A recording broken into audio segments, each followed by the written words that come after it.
the Podcast Network. I'm your host, Stacey Blackwood, joined as always by my good friend Jake Thomas. Jake, what's up, man? Man, I'm doing great. Got a short week this week. We got Thanksgiving coming up, and just real quick, I want to thank all of our fans. I know we probably don't have many, but we're just two good old boys who, just a few short years ago decided to talk a little bit of Alabama sports, and never would imagine that we would be on YouTube. And I just thought we'd be behind the scenes still, just doing audio, but just thankful for all the people who do come in and comment and everything. So I just want to thank the fans for all that they've done. That's true. It's the Thanksgiving season, so uh, we're definitely thankful for everybody that has us either watching us or listen to us through the podcast form. We really appreciate it.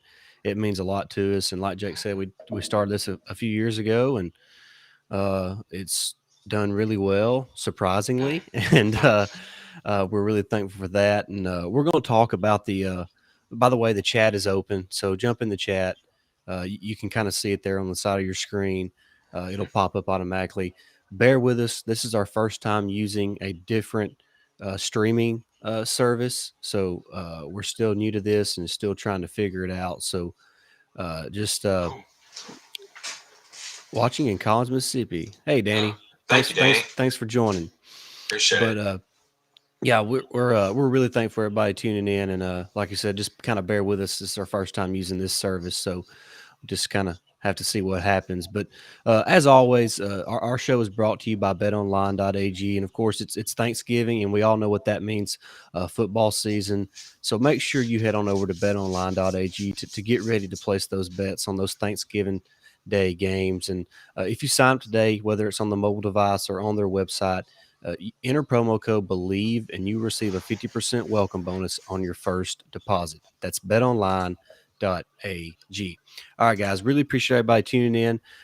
Like I said, the chat is open. Make sure you hit that like, share, and subscribe button there on YouTube. We would greatly appreciate that. We're going to dive right into this Arkansas game, Jake. It was a game that we thought going into the game it was going to be a physical game, and Arkansas was not going to lay down lightly, and they were not going to go away quietly. So, just your initial reaction to the past game against Arkansas. Yeah, and real quick, Danny, thank you for the kind words. It's a good show. We appreciate that. But yeah, going to the game, man. We had talk in our preview. We both could see this being either a close contest or kind of like how the Ole Miss game went. Hmm. And unfortunately, it was a closer contest than I wanted. But I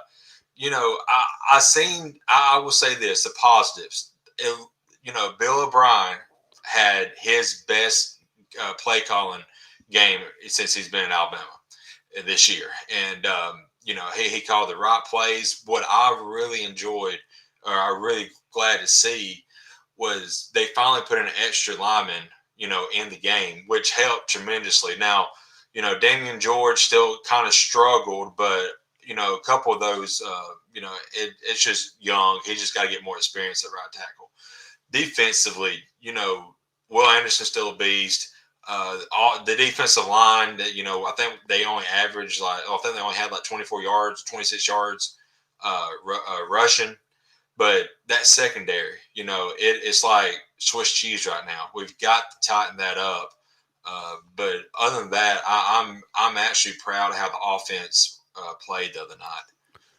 Yeah, I mean, it's hard to really be too critical of the offense. Now, there was moments, we have the penalties there in the red zone that take away touchdowns, and Bryce takes a big time sack that moves us just outside of, field goal range, and we just barely miss a field goal. So there was a lot of points, and Cameron Latou fumbles inside the 5 yard line. So Oh, there was a lot of points left on the field by the offense, despite how well they performed throughout the contest.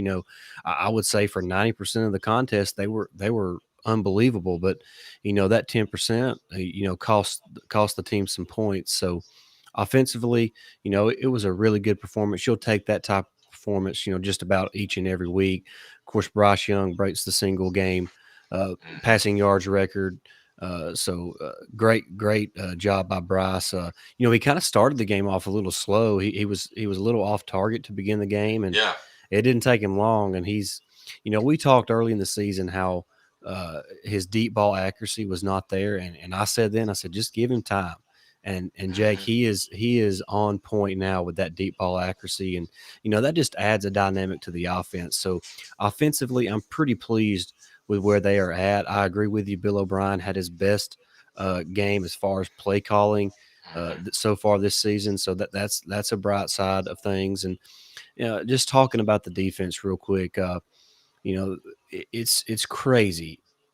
Generally, the defense plays pretty good, but there's about 5 or 6 plays it seems Oh, every game that they're just completely in shambles, and it yes. always it always it creates disaster plays for the defense where the team scores on big plays, and it's really frustrating when you sit back and watch.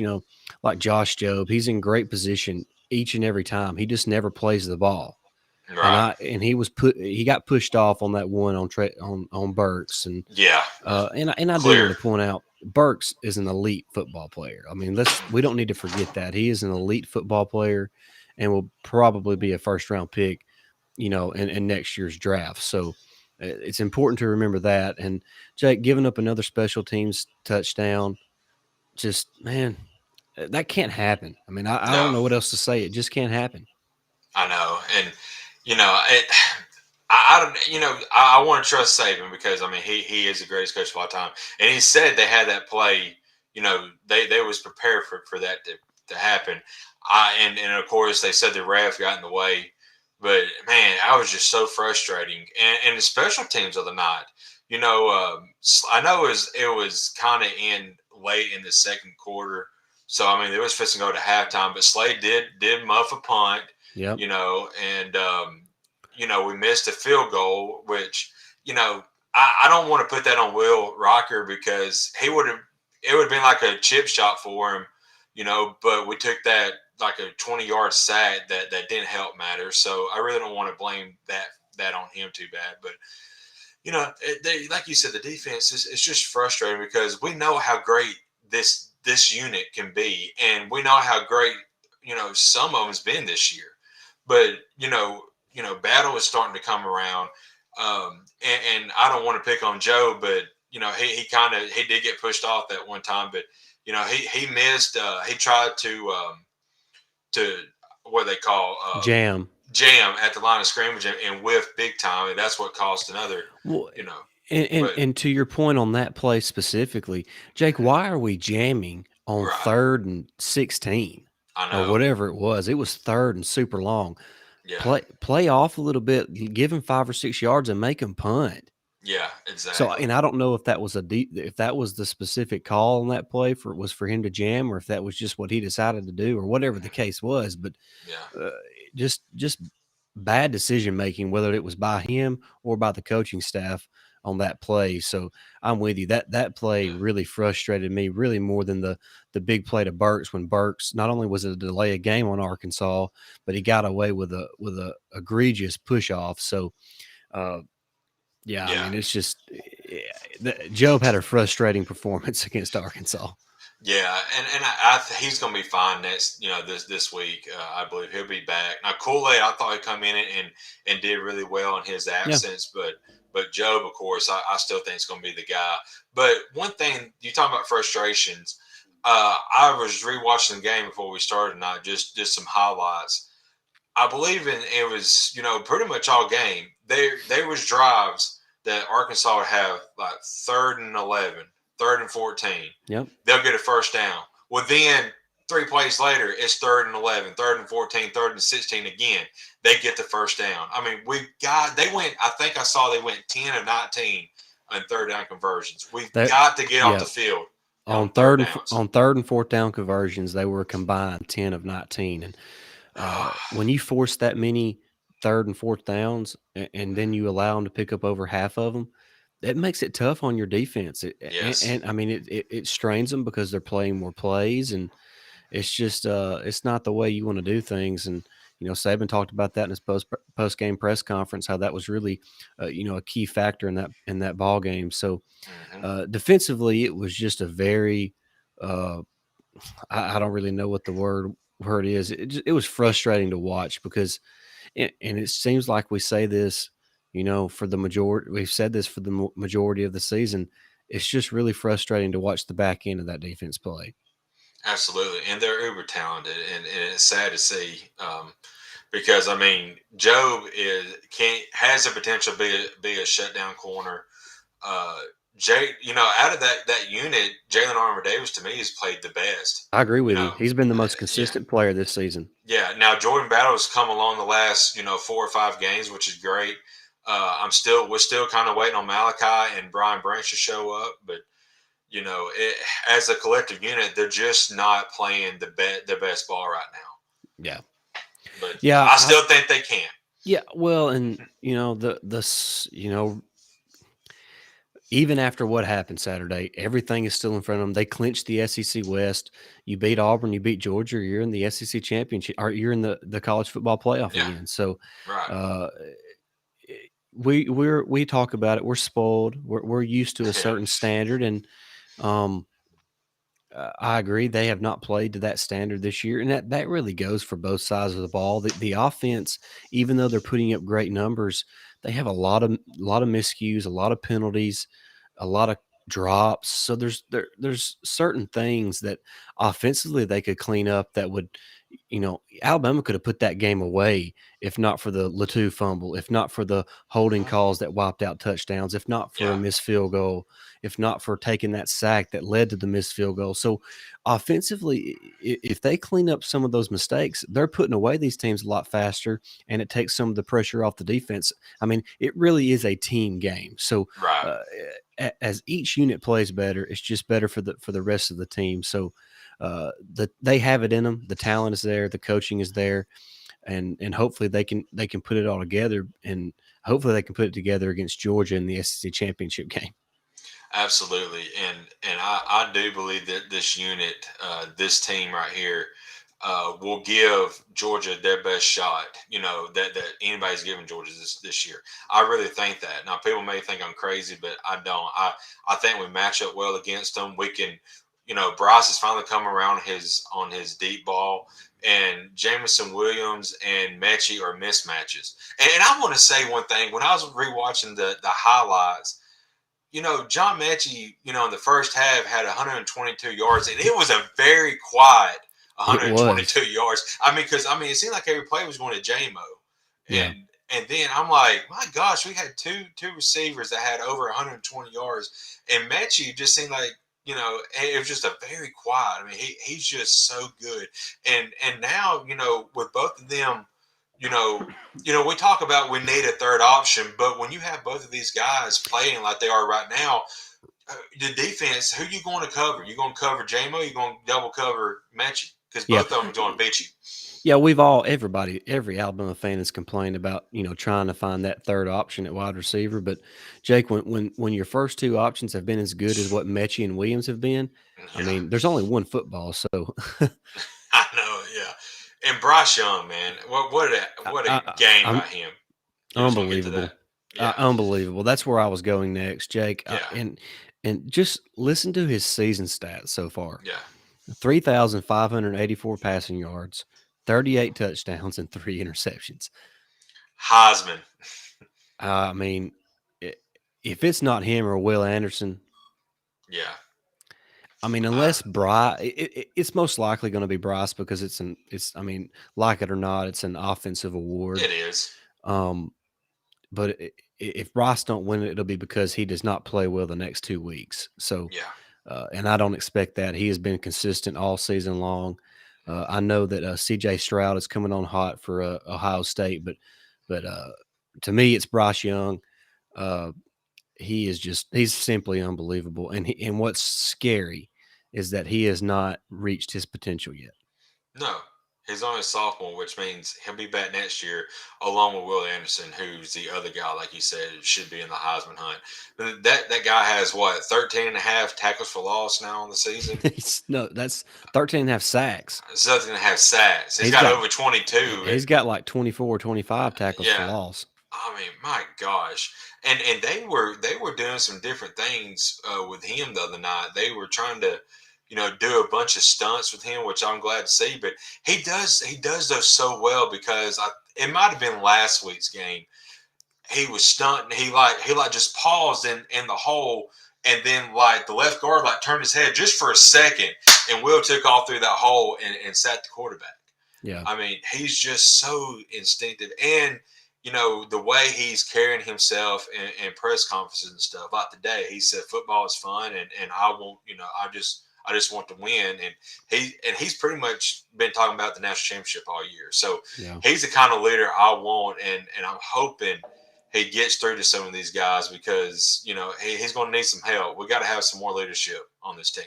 I agree. That's, you know, I don't want to speak too soon because it can change in a moment.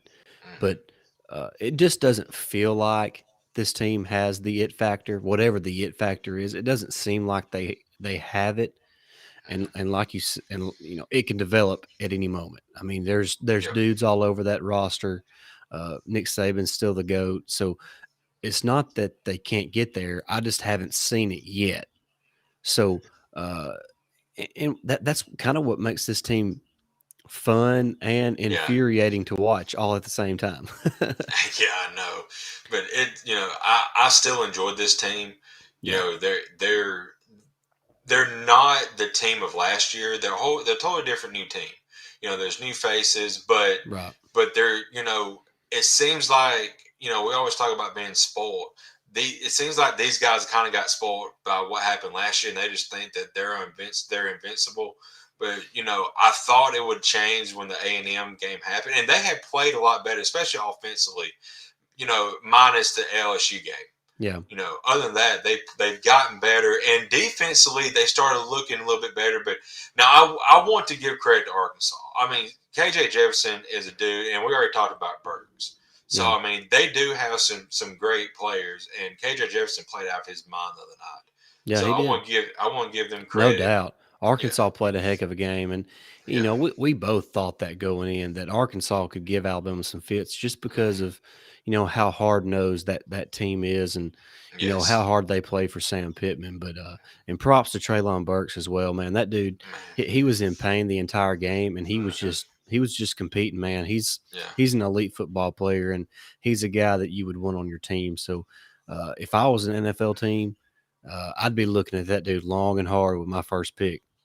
Absolutely, because First of all, like that you dude said, is massive. he He is is. massive. Yeah, he is, and I mean, and he played hurt all game, like you Right. said. So he's not going to, come game time, he's like, "Oh, I can't play, coach." No, he's going to go out there and try to give 100%, even though he don't feel like Right. it.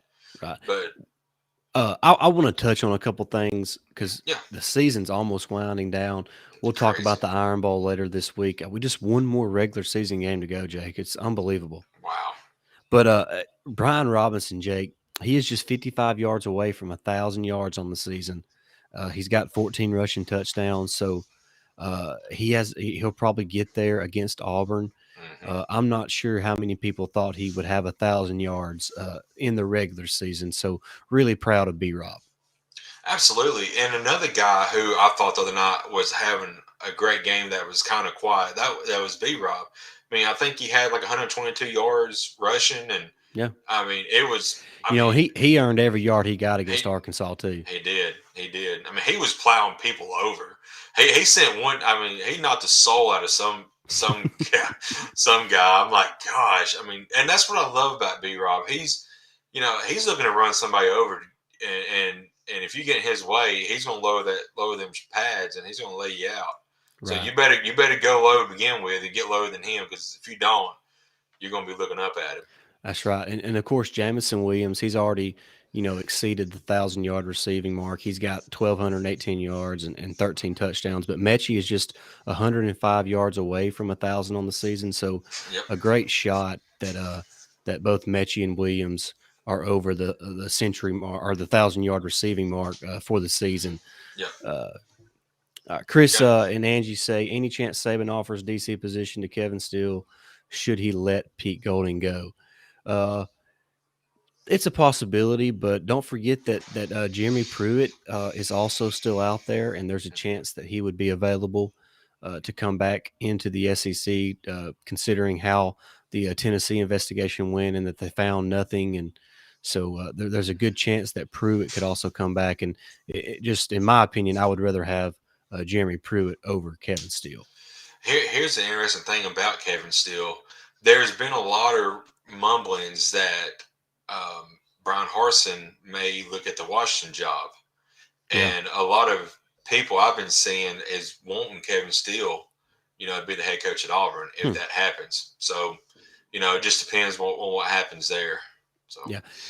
And also, I forgot, I'm going to bring it up real quick. On Twitter yesterday, somebody sent me a direct message. Brock Cubilo, I believe is his last name. He said, "Would you take Dan Mullen as the Alabama offensive coordinator?" No, I would not. offensive analyst, yeah, I'll be fine with that. But Jake, I'll be honest with you. I don't want him anywhere near Tuscaloosa. he's Dude, that he's a little guy's wild. weird. He's He's weird. weird.